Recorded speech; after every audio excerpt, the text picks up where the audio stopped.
J.P. Donleavy, like T.S. Eliot, Henry James, and others, was born in the United States but chose to live in the British Isles. He made Ireland his home. And many people today consider him an Irish writer. Well, I consider myself an Irish writer only insofar as I live in Ireland and I'm of Irish blood, but unquestionably that my American upbringing has left its, I was going to say the word toll, but one could more advisedly use the word its effect upon me. And I don't think that the background that one had early on as an American ever leaves one, and I think it unconsciously remains with me. But as one gets older, I think that it has faded to some extent now, that my European life clearly does overshadow my American one. When you look at other expatriates, T.S. Eliot, for instance, do you see any American influences in his writing? I don't. No, that's perhaps true.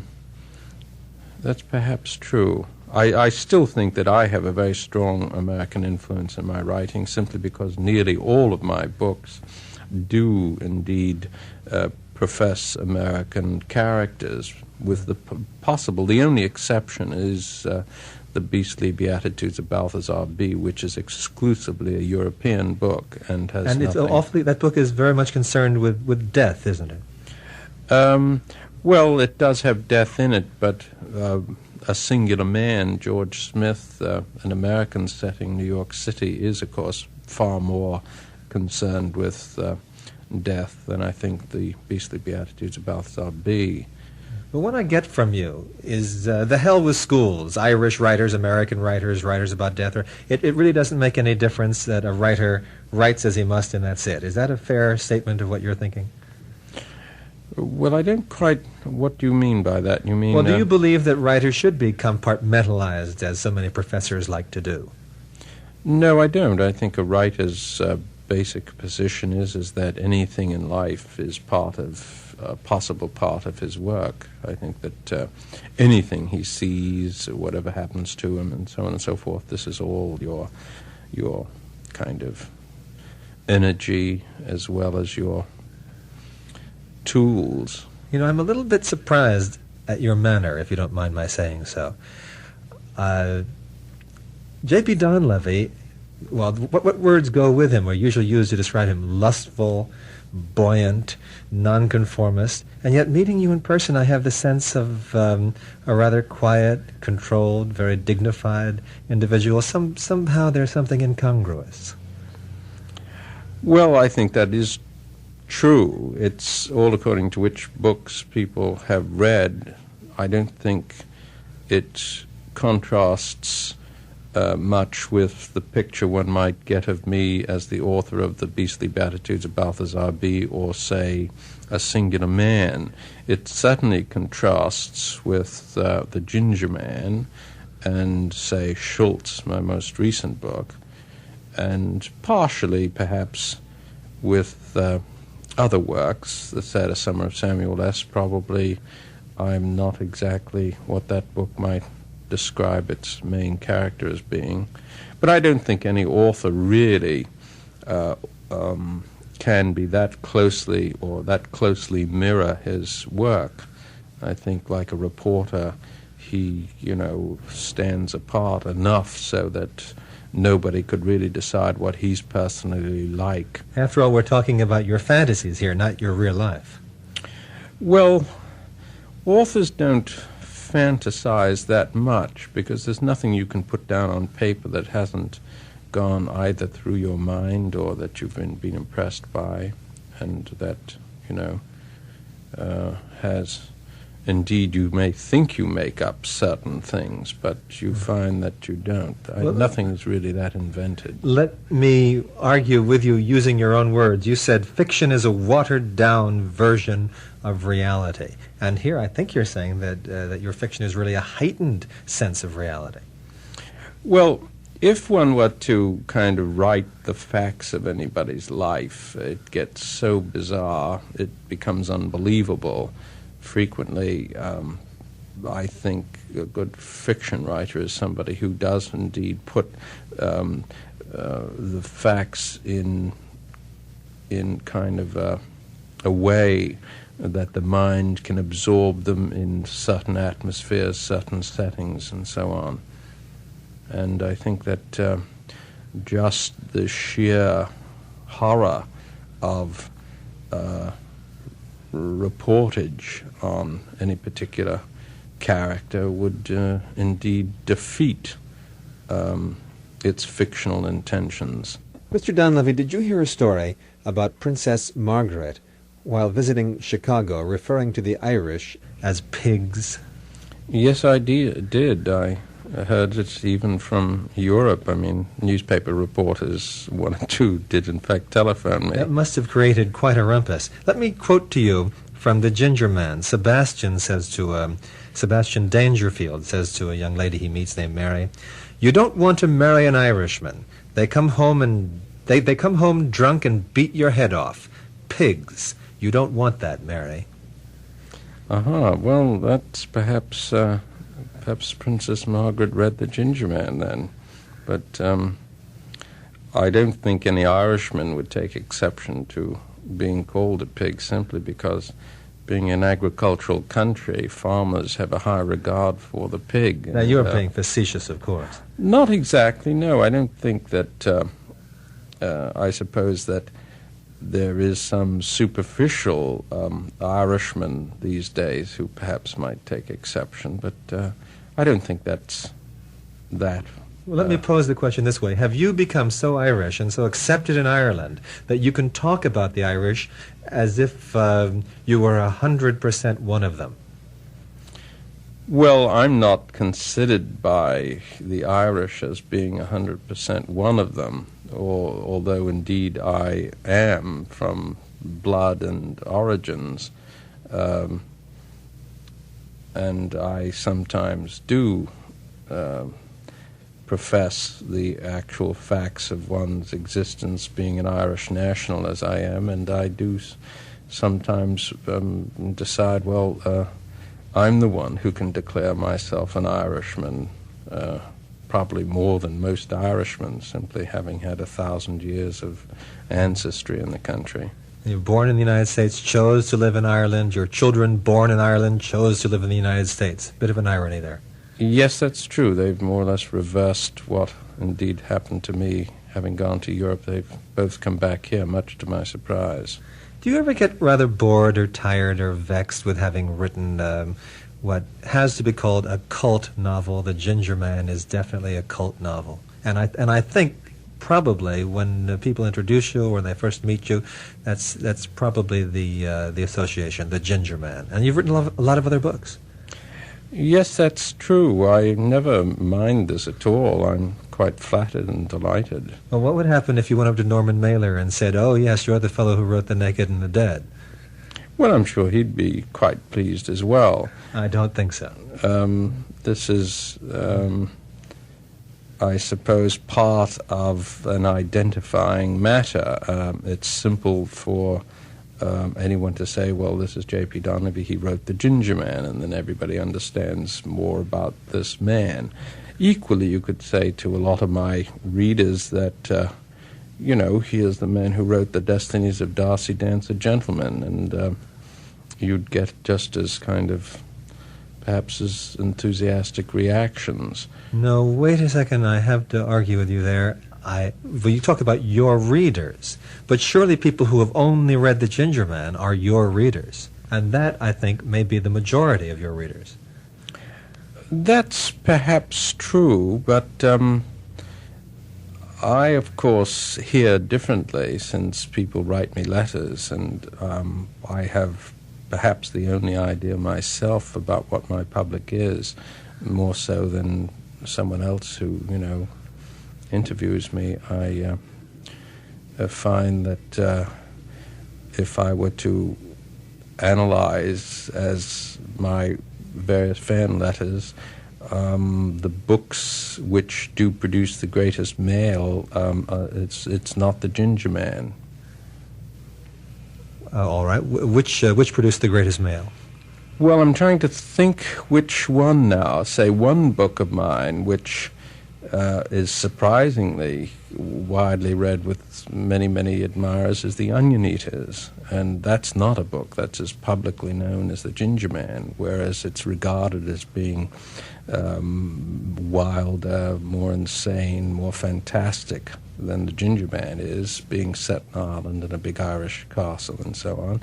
And that's a book who has its followers who indeed, I don't suppose, ever, regard The Ginger Man to read it as an afterthought. And it's also the same with subsequent books of mine. Indeed, in fact, it just isn't true that my readership is one or my notoriety is The Ginger Man. It isn't, in fact, true.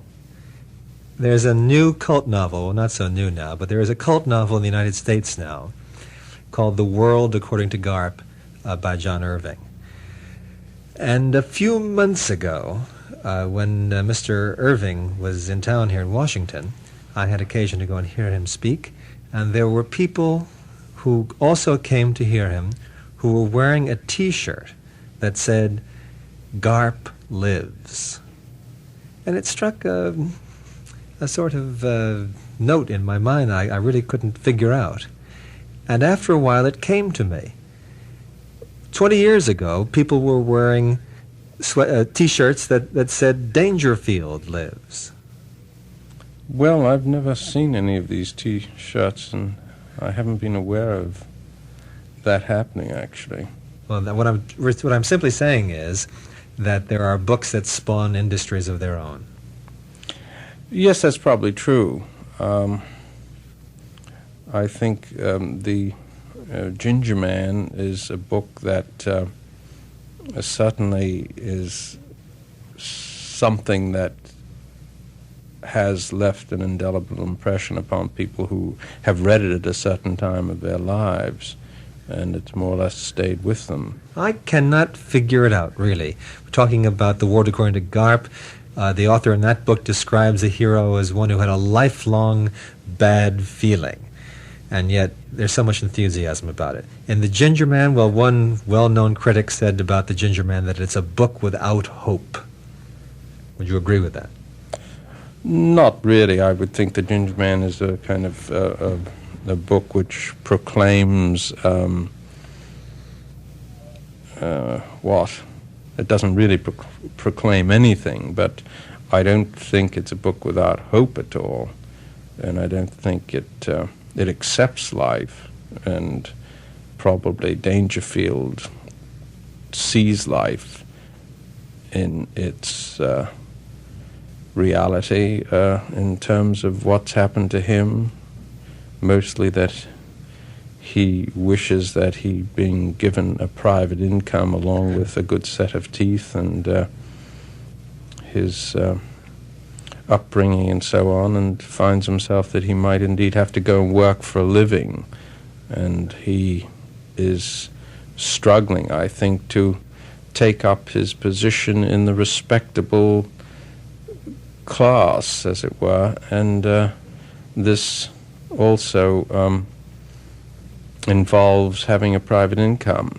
That's Dangerfield's struggle, rather than being an iconoclast. I don't think Dangerfield is. He's just someone who accepts life and wants the kind of equipment that he feels one ought to have to live a dignified life. What are the ingredients of courage? I think he, and I think it could almost be said you, are both obsessed with bravery. Oh, I'm not so sure that that's true.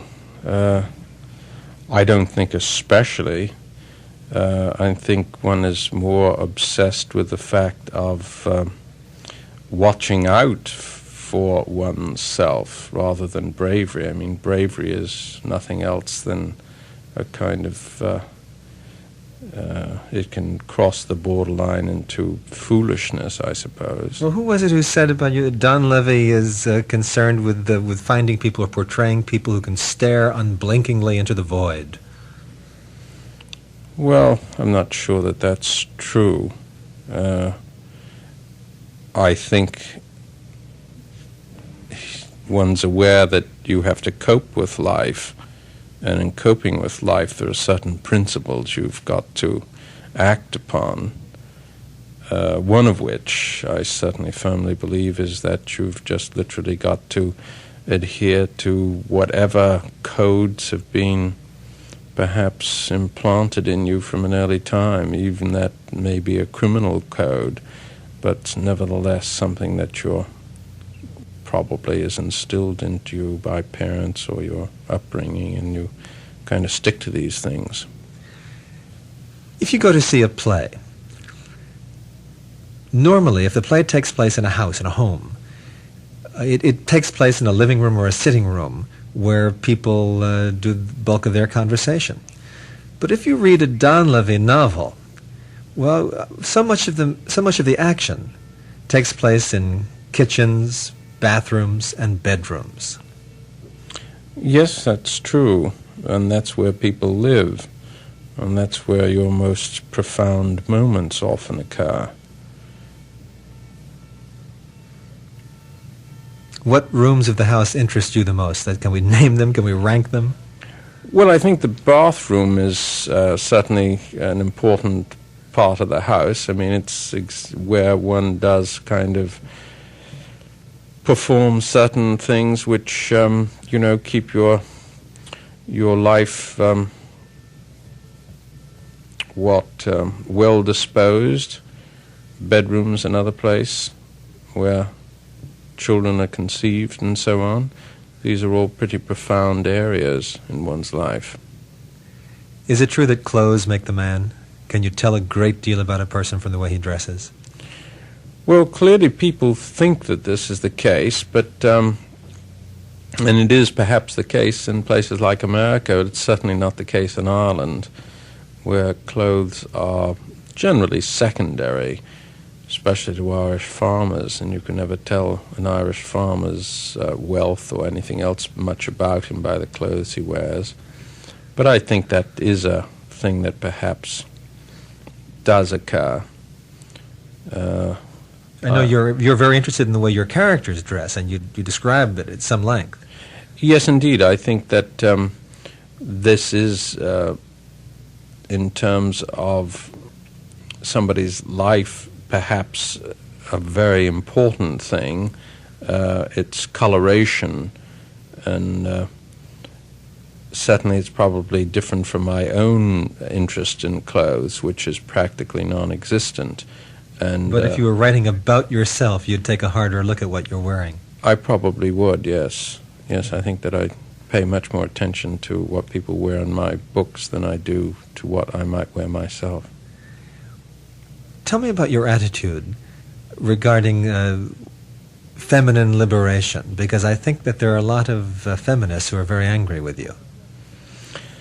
Yes, I regard the kind of feminist movement, certainly the more aggressive aspects of it, as being extremely unpleasant. I don't regard the principles as something that I'm not in sympathy with, because I think that the laws of any state ought to accord to women as much as it does to men, and what women are paid and other kind of things that affect women's lives. I think that's immensely important. I think it goes without saying that women should indeed enjoy whatever men can. On the other hand, the kind of feminist movement I find a gross insult to women. To me, it's possibly one of the most unpleasant movements that I know of. Why? Simply because I don't think women really need to take that position. Most women are capable of, taking care of their rights and taking care of other matters in their lives perfectly well. And this is, of course, proven. I mean, women do own the greater share of the wealth of this country, which in itself is ample proof that women do know how to take care should of women themselves. play a support role, so to speak? I suppose if you look at the division of labor, this is important. Say if a farmer goes out and is working all day out in the fields, that say a woman would prepare a meal in the evening, something like that. I mean, farmers' wives, of course, also work hard. A lot of them will feed chickens. Say in Ireland, that's the old-fashioned way, that they must themselves work.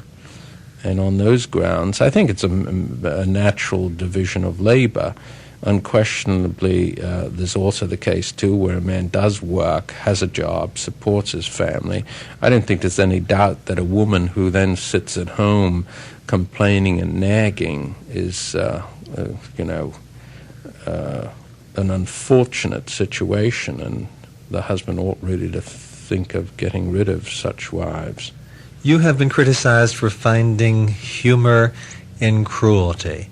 Do you laugh? Do you really laugh when you see people in pain? I'm not sure that I get any amusement out of people in pain. I don't think I do.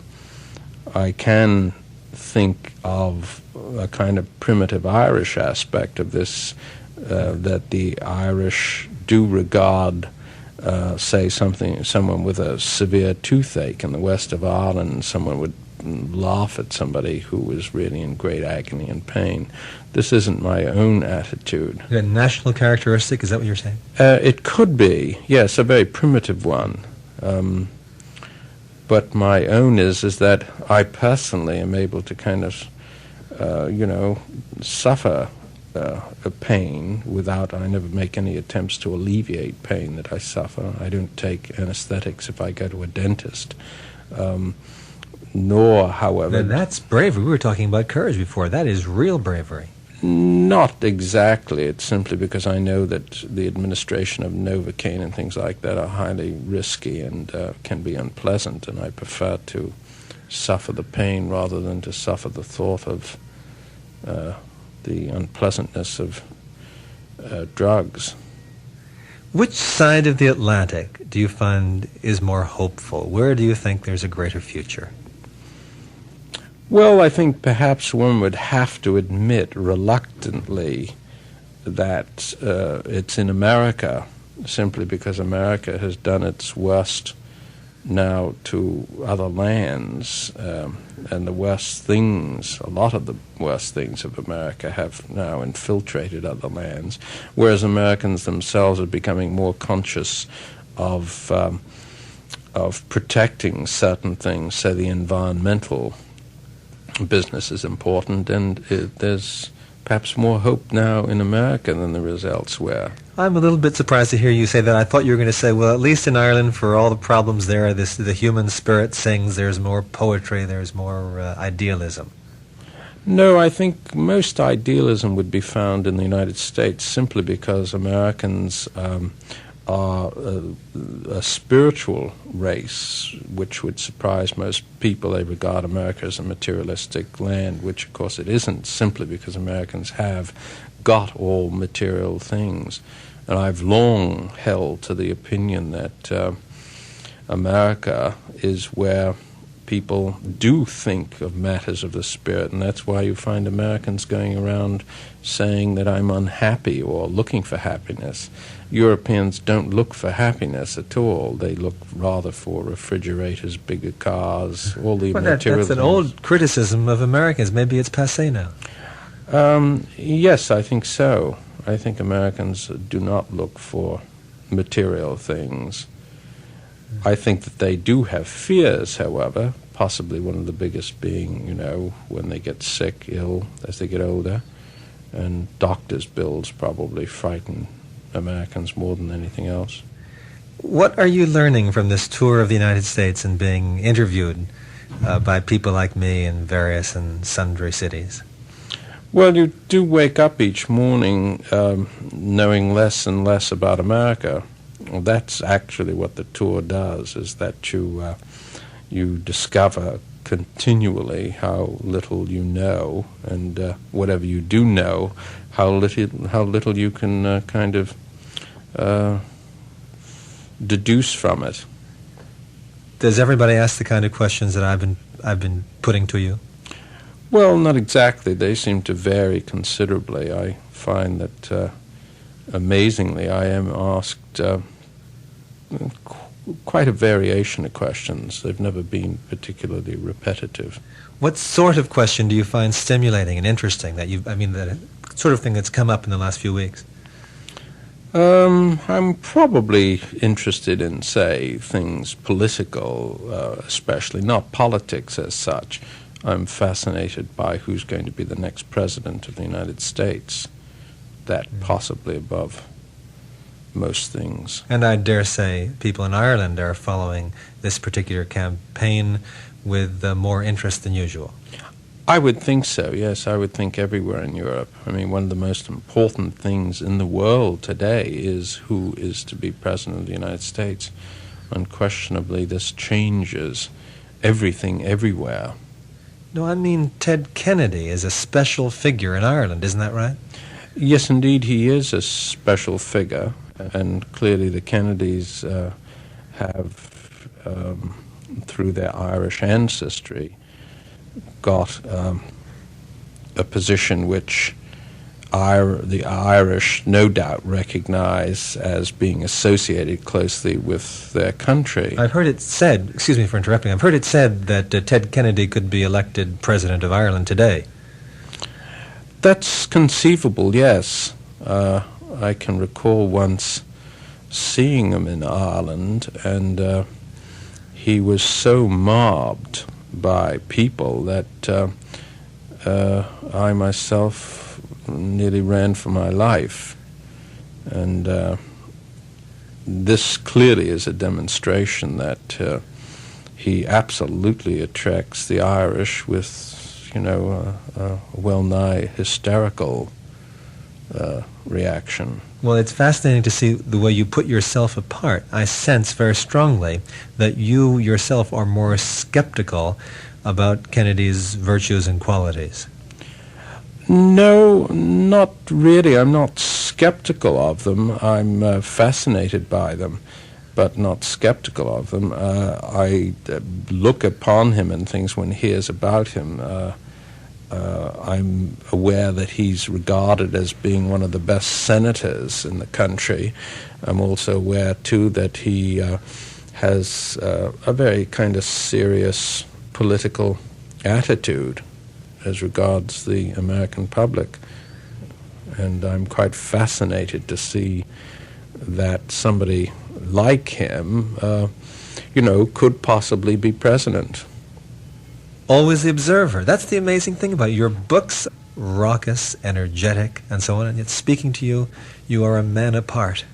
Yes, I think that is true to say, and that is only because one is a professional novelist that you do remain that way. J.P. Donleavy, an Irish-American writer who feels Irish in America and American in Ireland.